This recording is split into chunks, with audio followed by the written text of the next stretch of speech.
पिछले साल और इस साल भी सोशल मीडिया पर काफी खबरें उड़ रही थी कि 5G मोबाइल टेस्टिंग की वजह से 5G रेडिएशन की टेस्टिंग की वजह से काफी सारे पक्षी मर रहे हैं, इंसानों पे भी इसका असर पड़ रहा है। कुछ खबरें तो ऐसी भी उड़ी थी कि जो महामारी पिछले 2 सालों से पूरी दुनिया को तबाह बर्बाद करने में तुली हुई है, वो भी 5G टेस्टिंग की वजह से तेजी से फैल रही थी।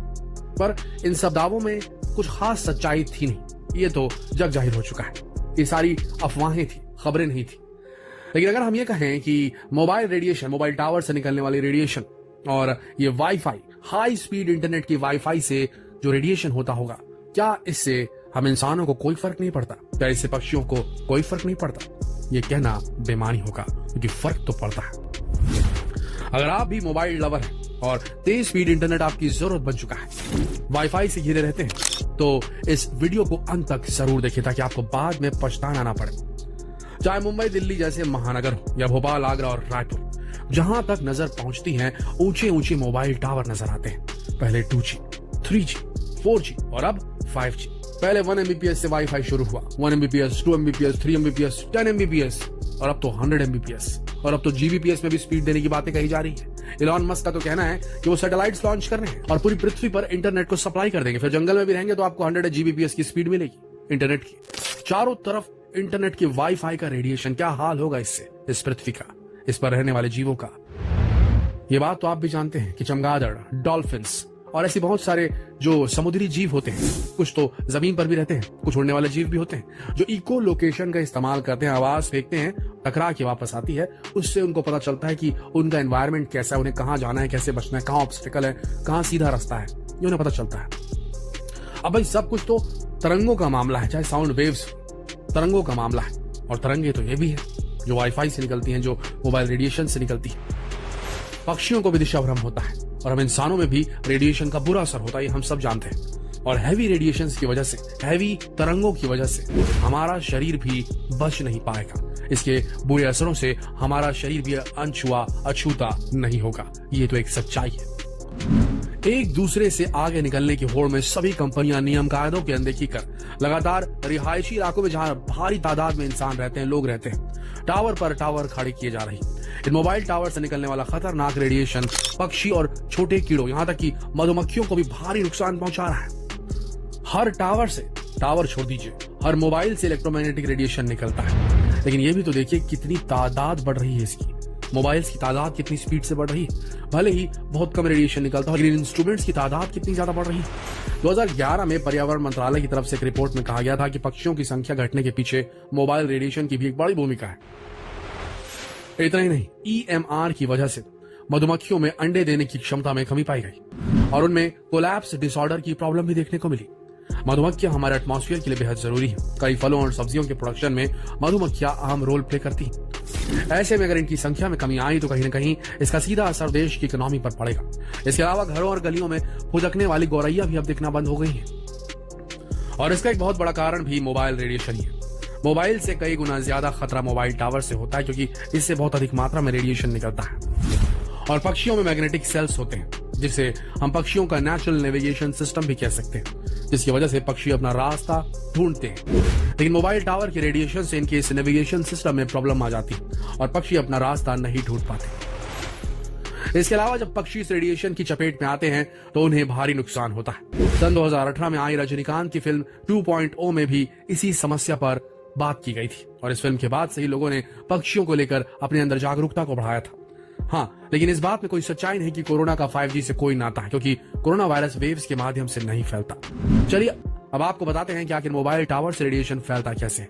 वैसे तो हमारे आसपास रेडिएशन फैलाने वाले कई सोर्स मौजूद हैं, जैसे टीवी टावर, रेडियो टावर या फिर मोबाइल टावर, लेकिन सबसे ज्यादा रेडिएशन मोबाइल टावर की वजह से ही फैलता है।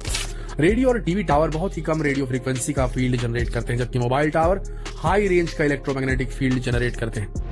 CDMA टेक्नोलॉजी में cell tower antenna electromagnetic field और रेडिएशंस को 869 टू 894 मेगाहर्ट्ज की फ्रीक्वेंसी जनरेट करता है, जबकि GSM 900 और GSM 1800 टेक्नोलॉजी के साथ mobile tower antenna 935 to 960 megahertz और 1810 फ्रीक्वेंसी रेंज जनरेट करते हैं। इलेक्ट्रोमैग्नेटिक फील्ड ही असल में रेडिएशन की असली वजह है। रेडिएशन को हम दो पार्ट में डिवाइड करके समझने की कोशिश करते हैं, एक आयोनाइज्ड और दूसरा नॉन आयोनाइज्ड। आयोनाइज्ड रेडिएशन के अंदर यूवी रेज, गामा रेज और एक्स रेज आते हैं। ये आपके किसी भी केमिकल बॉन्ड को तोड़ सकते हैं, आपके डीएनए को ब्रेक कर सकते हैं और यहाँ तक कि आपके लिए कैंसर की वजह भी बन सकते हैं।